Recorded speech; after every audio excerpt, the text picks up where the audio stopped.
어떤 사람들이 성전을 가리켜 그 아름다운 돌과 헌물로 꾸민 것을 말하매 예수께서 이르시되 너희 보는 이것들이 날이 이르면 돌 하나도 돌 위에 남지 않고 다 무너뜨려지리라. 그들이 물어 이르되 선생이며 그러면 어느 때에 이런 일이 있겠사오며 이런 일이 일어나야 할 때에 무슨 징조가 있사오리이까. 이르시되 미혹을 받지 않도록 주의하라. 많은 사람이 내 이름으로 와서 이르되 내가 그라하며 때가 가까이 왔다 하겠으나 그들을 따르지 말라. 난리와 소요의 소문을 들을 때에 두려워하지 말라. 이 일이 먼저 있어야 하되 끝은 곧 되지 아니하리라. 또 이르시되 민족이 민족을 나라가 나라를 대적하여 일어나겠고 곳곳에 큰 지진과 기근과 전염병이 있겠고 또 무서운 일과 하늘로부터 큰 징조들이 있으리라. 이 모든 일 전에 내 이름으로 말미암아 너희에게 손을 대어 박해하며 회당과 옥에 넘겨주며 임금들과 집권자들 앞에 끌어가려니와 이 일이 도리어 너희에게 증거가 되리라. 그러므로 너희는 변명할 것을 미리 궁리하지 않도록 명심하라. 내가 너희의 모든 대적이 능히 대항하거나 변박할 수 없는 구변과 지혜를 너희에게 주리라. 심지어 부모와 형제와 친척과 벗이 너희를 넘겨주어 너희 중에 며칠 죽이게 하겠고 또 너희가 내 이름으로 말미암아 모든 사람에게 미움을 받을 것이나 너희 머리털 하나도 상하지 아니하리라. 함께요 너희의 인내로 너희 영혼을 얻으리라. 아멘. 네. 제가 우리 말씀 듣기 전에요 우리 먼저 좀 서로 특별히 다시 한번 격려하면 좋겠는데요. 우리 특별히 우리 리더 브리더 분들 혹시 계시면 자리에서 한번 일어나 주실래요? 네. 우리 반주 한번 부탁드리겠습니다. 네. 네. 하나님께서 당신을 통해 좀 반주 좀 부탁드리고요. 네. 예, 리더 브리더 여러분 자리에서 좀 일어나 주시길 바랍니다. 네.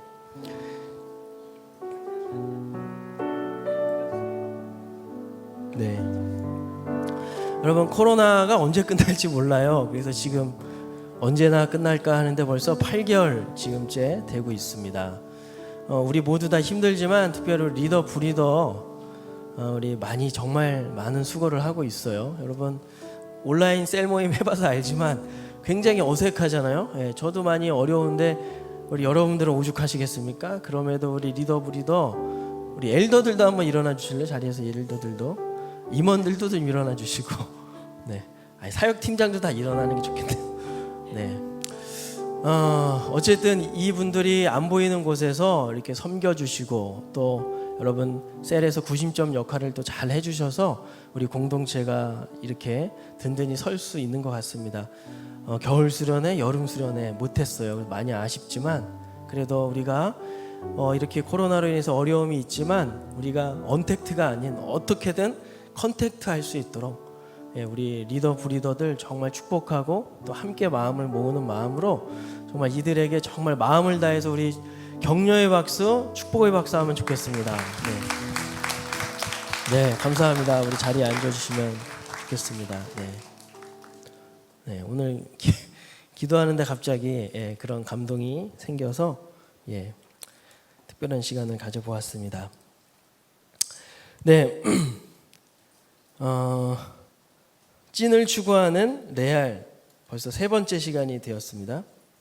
자, 오늘 주시는 교훈은 한마디로 이겁니다. 하나님 자리에서 내려옵시다. 한번 따라해 볼까요? 하나님 자리에서 내려옵시다. 네, 누가복음 21장에서 예수님의 말씀은 종말의 그 어떤 한 시점만이 아니라 종말의 때 이 전체에 대한 그런 말씀이라고 했습니다. 바로 우리가 살고 있는 이 시대죠. 어쩌면 우리 후손의 시대가 될 수도 있습니다. 주님이 언제 다시 오실지 아무도 모르기 때문이죠. 자, 예수님이 말씀하시는 내용을 쭉 읽어보면 종말의 기간은 한마디로 고난의 시대, 고통의 시대, 비극의 연속이라는 것이죠. 이 시기에 대해서 예수님은 재난의 시작이다. 이게 끝이 아니다. 이게 재난의 시작이다 라고 하셨는데 그 재난의 시작이다라는 그런 문자적인 의미를 들여다보면 해산의 고통을 말해요. 해산의 고통. 여러분 산모가 분만할 때 겪는 그 고통이 얼마나 극심하고 심해요? 종말에 겪는 여러 재난들은 말 그대로 우리에게 그 극심한 고통이요 참기 어려울 만큼 이러다가 죽겠다 싶을 만큼의 고통이라는 겁니다. 여러분들 나중에 이제 경험하시겠지만 우리 형제들도 나중에 분만실에 들어가는 날이 있을 겁니다. 예, 저도 그날을 잊을 수가 없어요. 사랑하는 아내가 굉장히 고통스러워하는 모습을 보면서 안쓰럽다 못해 와 이러다 뭔 일 나면 어떡하나 이렇게 걱정까지 드는. 예. 근데 산모 당사자는 얼마나 그 심하겠어요, 고통이. 예. 근데 마치 이 종말 기간에 겪는 고난이 그 정도로 괴롭고 고통스럽다라는, 그게 계속 반복되는 연속일 것이다라고 예수님께서 말씀하셨다라는 거죠. 이미 우리가 겪고 있어서 잘 알고 있습니다. 이 시대에 일어나고 있는 전쟁, 기근, 지진, 전염병, 그 수많은 재난들은 우리를 육체적인 고통뿐만 아니라 정신적인 고통, 끊임없이 불안하게 하는 정신적이고 심리적인 고통도 함께 수반되고 있어요. 많은 전문가들이 이번 코로나를 보면서 전망하기를 우리 사회가 가뜩이나 해결되지 않은 그런 사회의 여러 문제들이 있는데 아직 산재되어 있는데 그게 다 해결도 되기 전에 코로나가 빵 터져가지고 이 고통이 더 가중이 될 것이다. 근데 그 중에서 이제 많은 사람들이 정신적이고 정서적인 고통을 더욱 많이 호소하게 될 것이다라는 것이 이제 그 전문가들의 전망입니다. 여러분 지금도 어렵지만 앞으로 더 어려워질 거라는 거예요. 이게 끝이 아니라 이게 재난의 시작이라는 거예요. 그래서 우리가 이거를 미리 알고 마음속에 염두에 두면서 살아야 된다는 것입니다. 오늘 예수님이 구체적인 재난과 징조를 말씀하시기 전에 서론격으로 8절과 9절 말씀을 하시는 건데 거기 보면 미혹을 받지 말고 따르지 말아라, 그리고 두려워하지 말고 겁내지 말아라, 그런 말씀이 나옵니다. 뭐뭐 하지 말라라는 그 표현을 사용하셔서 강력하게 선포하고 계시는 거예요. 말세의 징조는 한마디로 고통과 비극의 연속인데 제자들아 너희들이 주의할 것은 징조 그 자체보다는 그 징조를 만났을 때의 태도이다. 징조 그 자체가 중요한 게 아니라 징조를 만났을 때 우리들의 태도가 더 중요하다는 거예요. 오늘 미혹받지 말고 따르지 말라라는 주님의 말씀은 무슨 얘기입니까? 거짓 그리스도가 많이 출현할 텐데 그들을 따르지 말아라, 그런 얘기죠. 예수님은 거짓 그리스도에 대한 이야기를 제일 먼저 언급하십니다. 분명한 의도가 있으실 거예요. 그만큼 가장 중요한 문제요, 하나님 백성들이 싸워야 할 싸움 중에서 아주 주요한 싸움이기 때문에 주님께서 제일 먼저 말씀해 주셨을 겁니다. 말세 때는 예수님의 자리를 찬탈하려는 그런 시도가 끊임없이 있을 것이다 라는 얘기를 하시는 거예요. 성경은 예수님만이 유일한 구원자라고 이야기하지 않습니까? 예수님만이 유일한 구원자, 메시아, 그리스도라고 하는데 자칭 자기 자신이 그리스도다라고 사칭하는 자들이 많이 있을 거라고 예수님께서 이미 예고해 주셨어요. 이 사실은 사실 이미 오랜 역사가 있습니다. 그 구약에 보면 남유다가 바벨론에 패망되기 전에도 거짓 선지자들이 아주 굉장히 성행했어요. 초대교회 시대에 와서도 도시데우스라는 어떤 사마리아 사람이 자기가 그 구약에서 예언한 모세, 그 선지자다라고 이렇게 주장을 했다거나, 아니면 그 외에도 사도행전 같은 데 보면 드다라는 사람도 있었고 마네스라는 그런 사람도 있었습니다. 다 자기가 그리스도라고 이렇게 사칭을 했던 거죠. 근데 이런 황당무계한 사람들은 오늘날에도 많지 않습니까? 박태선부터 시작해서 문선명, 정명서, 그리고 최근에 이만희에 이르기까지 전 세계적으로 따지면 엄청나게 많을 겁니다. 오늘 8절을 보시면 이르시되 미혹을 받지 않도록 주의하라. 많은 사람이 내 이름으로 와서 이르되 내가 그라하며 때가 가까이 왔다 하겠으나 그들을 따르지 말라. 마태와 누가복음에는 멸망에 가증한 것이 거룩한 곳에 서거든 이라는 그런 표현도 나옵니다. 방금 여기 누가복음 21장 8절에도 보면 내 이름으로 와서 라는 그런 말이 있죠. 누구 이름입니까? 바로 예수님의 이름, 하나님의 이름, 절대 주권자의 이름으로 온다라는 거예요. 다시 말해서 자신이 하나님 노릇하려는 사람들, 자기 자신이 그 절대자의 자리에 서고 싶어하는 자들이 이 말세의 종말의 시기에 많이 나타나게 될 것이다 라고 이미 2000년 전에 예고해 주셨다는 거예요. 여러분, 예수님 말씀이 정확하게 들어맞고 있지 않습니까? 그렇죠?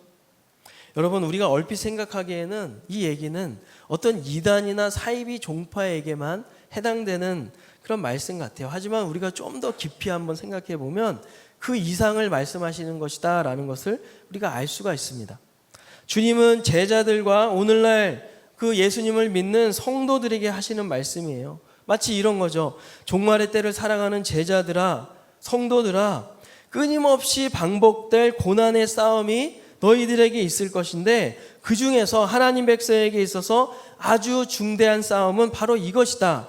바로 하나님 자리에 앉으려는 싸움이다.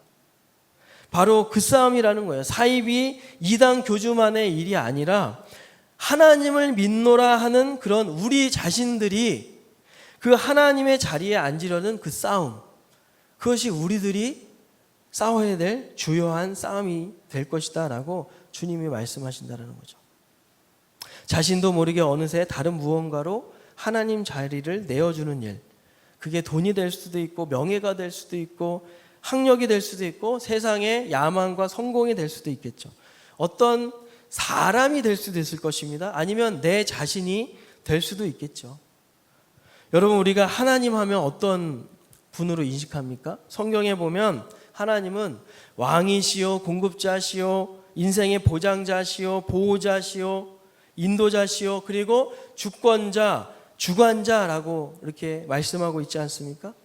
그런데 이 말세의 때는 자기 자신이 그런 존재가 되려고 하는 시도들이 계속해서 일어날 거라는 거예요. 끊임없이 일어날 거라는 거예요. 사람에게 그럴 만한 자격도 없고 능력도 없는데 스스로 그런 절대자가 되려고 한다라는 거예요. 지난주에 하나님은 시간의 주관자의 역사의 주관자라고 말씀드렸죠. 사실 그것에 있어서 그 핵심이 뭡니까? 바로 주인이 누구냐라는 문제죠. 주인이 누구냐?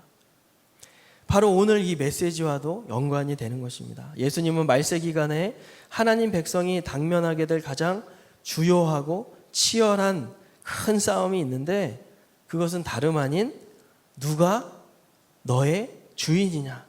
바로 이것이라는 거예요. 나라가 나라를, 민족이 민족을 대적하는 그 전쟁과 분쟁의 핵심도 바로 뭡니까? 누가 주인이냐? 주도권 싸움이죠. 주도권 싸움.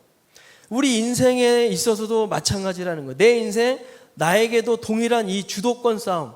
누가 나의 진정한 주인이냐? 이 싸움을 우리 안에서 나의 인생 속에서 끊임없이 계속해서 해야 된다는 거예요. 이 말세의 때. 여러분, 그게 때로는 인정받고 싶고 칭찬받고 싶은 욕구가 될 수도 있습니다. 아니면 나의 감정, 내 기분, 나의 분노가 될 수도 있어요. 안정되고자 하는 어떤 욕구도 될 수 있습니다. 아니면은 나르시시즘, 지나친 자기 애착이 될 수도 있어요. 예를 들어서 어떤 사람은 정말 안정되는 그런 욕구가 강하다고 생각해 봅시다. 안정이 깨졌어요. 코로나 갑자기 터졌어요. 계획을 10년 걸쳐서 쫙 20대부터 30대까지 쫙 짜놨는데 하나도 되는 게 없어요. 불안정해집니다. 다 깨집니다. 질서가 다 무너집니다. 불안해합니다. 근데 여러분, 여기에서 그것이 주인이 되느냐, 하나님이 주인이 되느냐, 어떻게 분별할 수 있습니까? 물론 내 인생, 내 계획 깨지고 무너지고 불안정하게 된 것은 너무 안타깝고 슬픈 이야기지만 그럼에도 불구하고 하나님이 살아계셔서 다스리고 계시다라는 것을 믿는다면 불안정한 그런 마음들이 점점 안정으로 돌아오지 않겠습니까? 여전히 불안정 가운데 계속 헤매고 있다면 어쩌면 그 사람에게 있어서 주도권, 주인은 하나님이 아니라 안정을 지나치게 추구하려는 자신의 욕구가 될 수 있다는 거예요. 내가 누군가에게 인정을 받으려고 해요. 인정을 못 받으면 그거에 대해서 엄청나게 분노하고 억울해하고 애써서 막 에너지를 쓰는, 하나님보다 그게 더 높은 거죠. 그게 더 주인이 되는 모습이라는 겁니다. 여러분, 우상이 뭡니까? 우상이 뭐예요? 하나님을 믿지 않고 다른 것을 믿는 것이 우상이죠. 하나님보다 다른 것을 더 우선시하고 중요시하는 게 바로 그게 우상이에요. 내가 만든 신, 자기가 원하고 자기가 소원하는 신, 그게 바로 우상이에요. 다른 게 우상이 아니죠. 그래서 때로는 하나님이 나를 연단하시기 위해서 어떤 인정도 못 받고 나를 그냥 확 낮추실 수도 있어요. 하나님의 능하신 손 아래에서 겸손케 하실 때도 있습니다. 아니면 때로는 내 기분이 되게 나빠졌어요. 상했어요. 감정이 상했어요. 근데 그런 어떤 환경과 그런 감정도 사용하실 수 있어요. 때론 나의 불안정한 상황을 사용하실 수 있습니다. 그런데 그걸 용납하지 못할 때가 우리가 있지 않습니까? 당연히 힘들겠죠. 혼란스러울 겁니다. 하지만 하나님의 깊은 섭리를 깨닫게 된다면, 이 모든 것을 사용하셔서 나를 연단하시기 위한 그런 하나님의 섭리를 깨닫는다면 비로소 거기서 마음의 안정을 찾을 수 있고 다시 하나님께 붙들리는 그런 주도권을 다시 회복할 수 있게 되지 않습니까? 여러분, 이것과 관련해서 우리 이사야서 11장을 한번 가보면 이런 말씀이 나와요. 한번 같이 한번 읽어볼까요? 시작. 그때 이리가 어린 양과 함께 살며 표범이 어린 염소와 함께 누우며 송아지와 어린 사자가 살찐 짐승이 함께 있어 어린아이에게 끌리며 암소와 곰이 함께 먹으며 그것들의 새끼가 함께 엎드리며 사자가 소처럼 풀을 먹을 것이며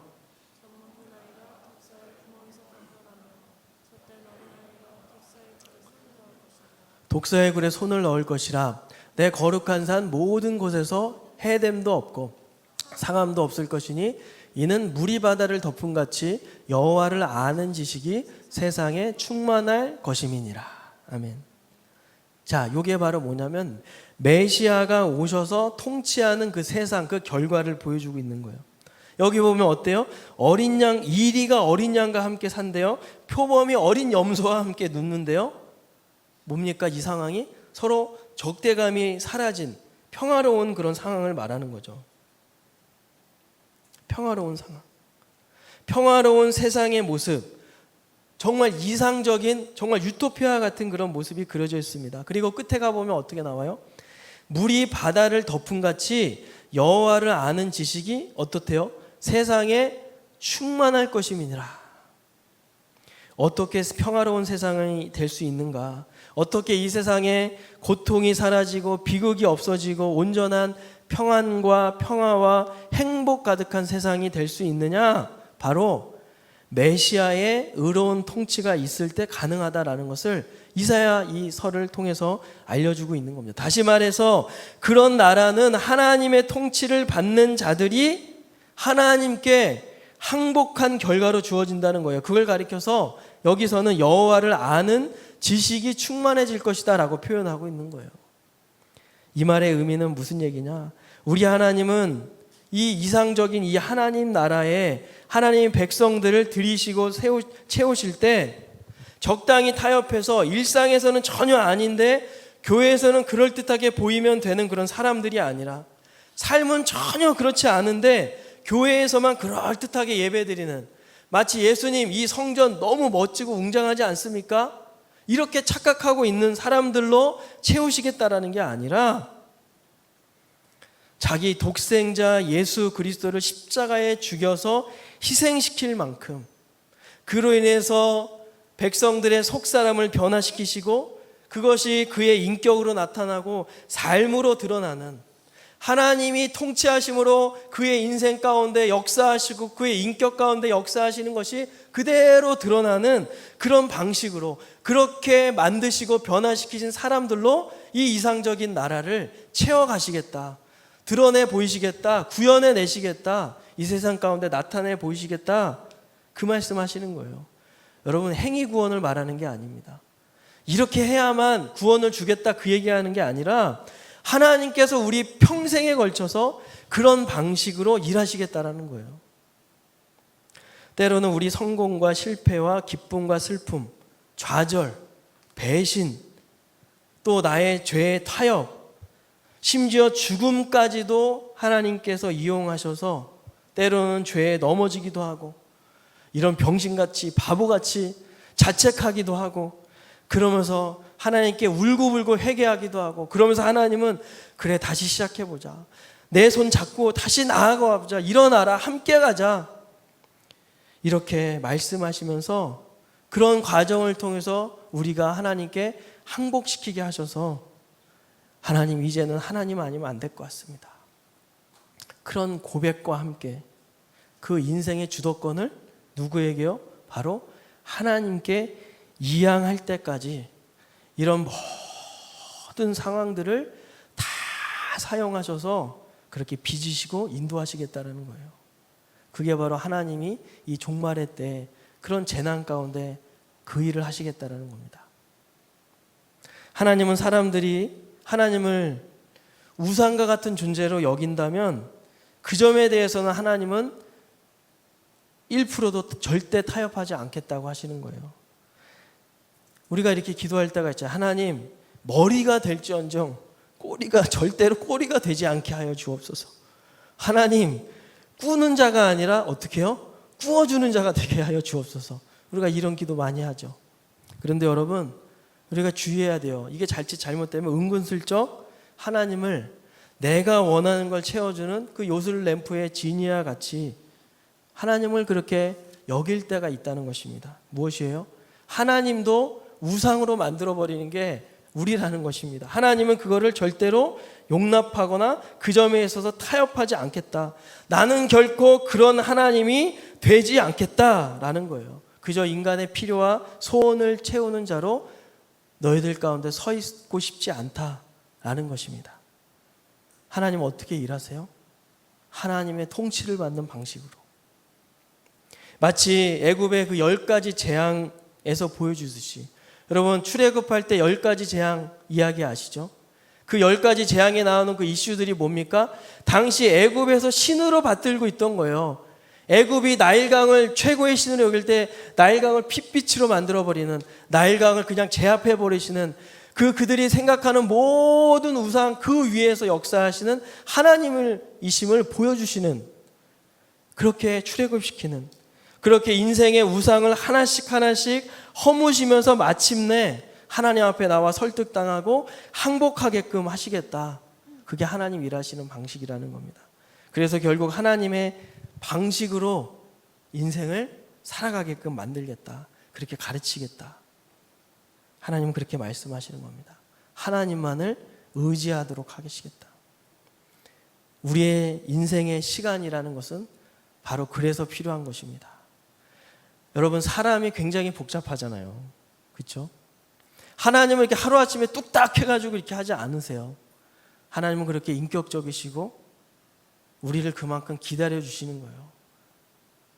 인생이 뭐 70, 80, 80년, 길면 요즘 100년, 짧으면 짧고 길면 긴 이 시간 하나님이 우리에게 왜 주셨습니까? 이걸 함께 만들어 보자는 거예요. 천국 백성다운 모습을 만들어 보겠다라는 거예요. 함께 만들어 가자라는 거예요. 시간의 주관자가 누구십니까? 하나님이시라는 겁니다. 저희 가정 속에서도 하나님께서 그렇게 역사하셨던 것 같아요. 다 모든 재산, 모든 주도권 다 빼앗아가게끔 하나님께서 허용하시고 허락하셔서 결국 밑바닥부터 다시 예수 그리스도라는 이 반석 위에 하나씩 하나씩 다시 벽돌을 쌓아가는, 다시 하나님의 방법대로 살아가게 하시는, 인생의 체질을 완전히 바꿔버리시는, 그게 바로 하나님의 역사하시는 방식이라는 것입니다. 한 인생도 마찬가지고 한 가정도 마찬가지입니다. 여러분, 내 인생 왜 이렇게 빵꾸가 많이 나요? 내 인생 왜 이렇게 무질서해요? 방식 문제죠. 누가 주도권이냐 이것입니다. 우리가 정말 예수 그리스도를 믿는다면 하나님은 우리들의 인생 속에 찾아오셔서 바로 이 밑바닥부터 체질을 바꾸는 거예요.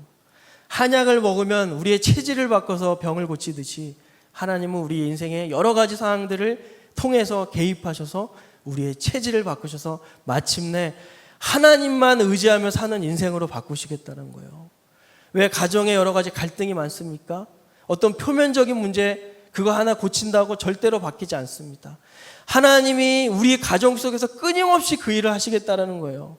가정의 분위기를 바꾸고 공기의 색깔을 바꾸시고 냄새를 바꾸시고 체질을 바꿔나가는, 예수로 살고 예수만 믿고 예수 안에 있는 그 가정으로 만들어 가시는 그 일을 가족 간의 갈등을 통해서 부모님에게 어떤 가지고 있는 어떤 불만, 어떤 상처, 나의 불손함, 이런 모든 것을 활용하셔서 그렇게 하나님 앞에 주도권을 이양하는 그 자리까지 인도하시겠다는 겁니다.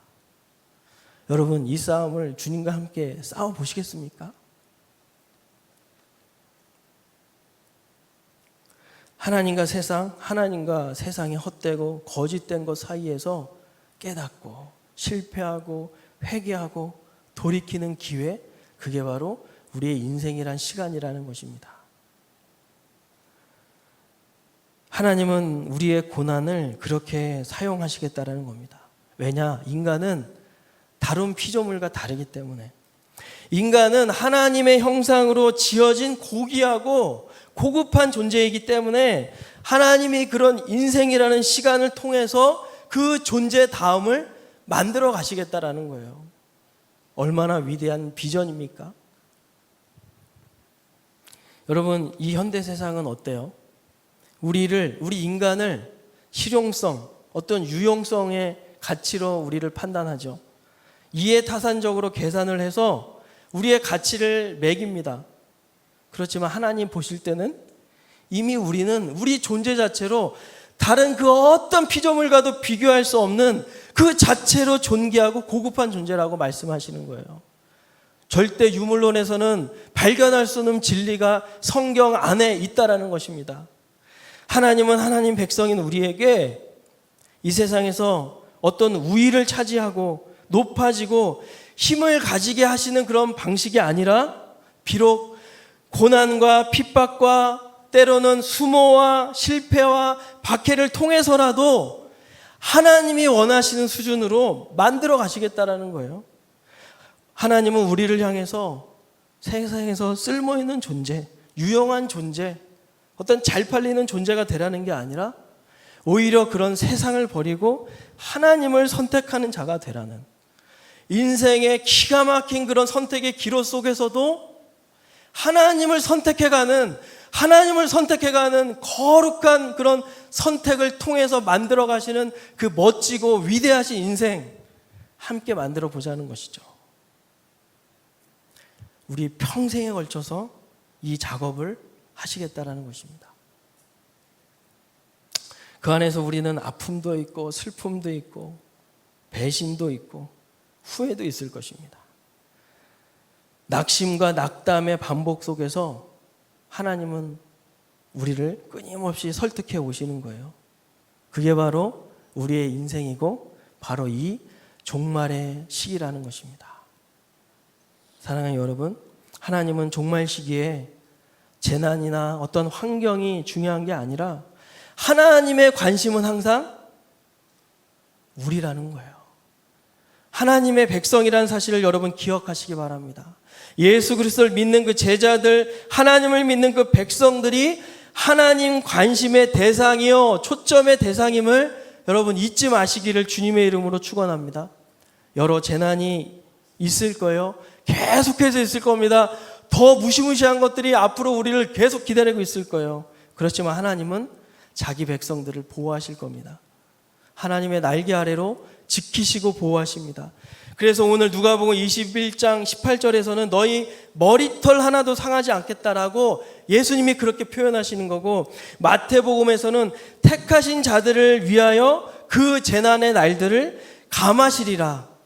얼마나 그 재난과 고통이 심하면 하나님의 긍휼과 은혜를 베풀어 주시지 않아서 그 날들을 감해 주시지 않으면 견딜 만한 사람이, 아무리 믿음 좋은 사람도 견딜 사람이 없기 때문에 하나님이 그 날들을 감해서까지 우리를 보호하시겠다. 재난 속에서도 환난 속에서도 긍휼과 은총을 베푸시는 것을 멈추지 않겠다라고 오늘 예수님께서 표현하시는 것입니다. 사랑하는 여러분, 오늘 예수님은 누가복음 21장에서 종말이라는 이 환경은 하나님 백성이 하나님 형상을 회복시키게 하시는 그런 일들에 있어서 결코 도움이 되는 게 아니라 오히려 이 재난과 이 종말의 시기에 있는 징조들은 우리가 처절하게 싸워야 하는 극심한 방해꾼이 될 것이다 라고 예수님께서 말씀해 주십니다. 이런 재난들은 신자들이 제대로 서 있을 수 없도록 끝까지 우리를 뒤흔들 것이다. 자연마저도 기근, 지진, 전염병, 이상기후 그 자연마저도 우리를 도와주지 않을 것이다. 더 심해질 것이다. 이게 끝이 아니라 재난의 시작일 뿐이다 라고 말씀해 주십니다. 그러면서 동시에 그럼에도 하나님은 하나님의 백성이 하나님의 초관심 대상이고 그 백성들을 지켜주시겠다. 사랑하는 자들아, 역사의 끝은 어떤 환경 파괴로 오는 것도 아니고 세계대전, 핵전쟁 이런 것으로 오는 것도 아니고 역사의 주관자이신 하나님의 손에 달려있는 것이다. 따라서 종말의 징조를 두려워하지 말고 여러 재난으로 겁내지 말고 또 거짓 그리스도를 따르지도 말고 진짜 두려운 것을 두려워해라. 하나님 자리에서 이제 내려와라. 그리고 온 세상의 주관자 너의 진정한 주인 되신 그분의 손을 바라보라. 종말의 때 그런 믿음으로 살아가라고 오늘 주님께서 말씀하고 계시다는 것이죠. 사랑하는 청년 여러분, 이 주님의 메시지 앞에 우리는 무엇이라고 대답하시겠습니까?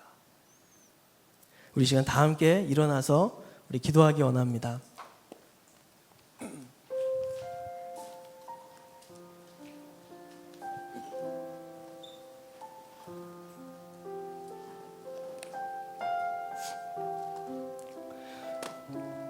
여러분, 계속해서 제가 말씀드리는 것은 이 종말의식을 가지고 임박한 종말의식을 가지고 살되 모든 것 다 팽개치고 그냥 다 산으로 가자, 성경책 끼고 다 모여라 이 얘기하는 거 아닙니다. 내일 지구가 멸망하는 한이 있더라도 내일 예수님이 오시는 한이 있더라도 오늘 우리는 하나님이 나에게 허락하신 자리에서 열심히 부지런히 성실하게 사과나무를 심는 거예요. 성도로서 마땅히 해야 될 그 일을 하는 것입니다. 그리고 주님이 마침내 오셨을 때 아멘 주 예수여 영광의 주님을 찬양합니다. 맞이할 수 있도록 하나님 나의 인생을 그렇게 인도하여 주옵소서. 그런 주님의 은혜를 기억하며 우리 다 함께 찬양하도록 하겠습니다.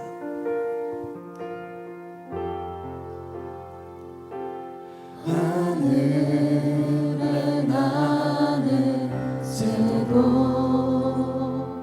주 손길 돌보시네. 온 땅에 충만한 주 사랑으로 내 마음을 덮으소서. 주 나를 부르셨네. 주의 영광 위에 모든 사람 이끄소서. 주의 영광으로 주 말씀 향하여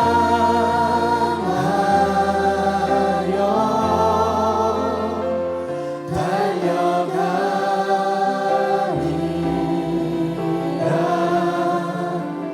힘도 아니 능도 아니 오직 성령으로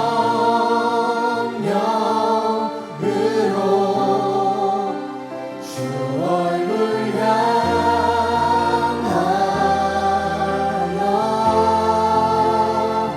달려가리라.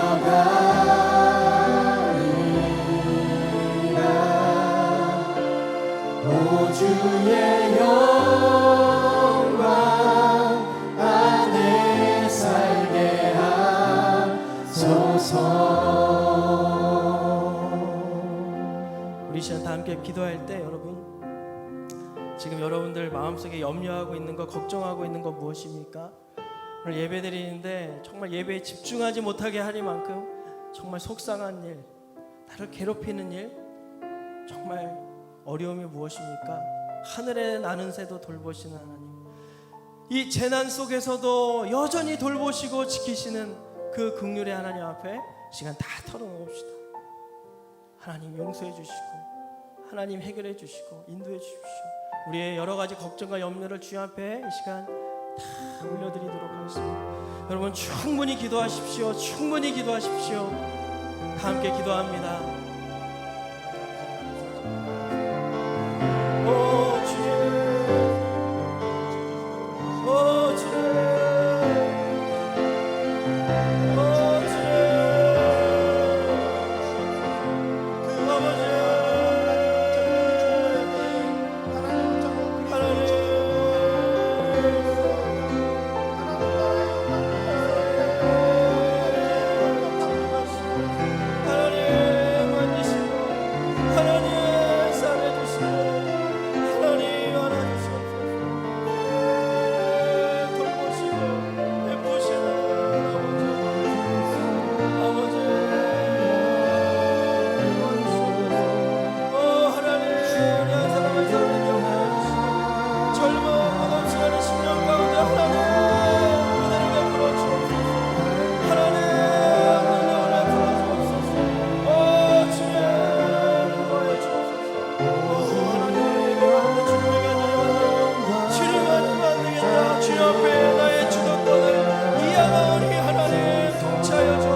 그 아버지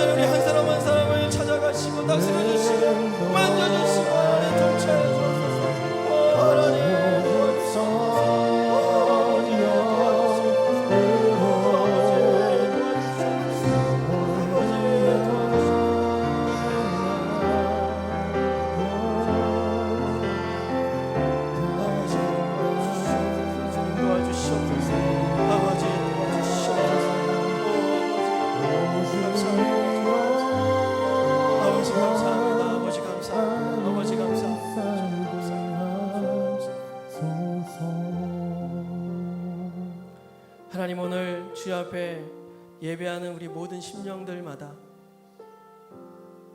그들은 아직 영적으로 온전히 서 있지 못해서 마음이 어려워서 여러 가지 환경에 여러 가지 고난에 눌려서 자기가 뭐가 힘든지도 제대로 표현하지 못하는 지체들도, 고백하지 못하는 지체들도 있을 줄 압니다.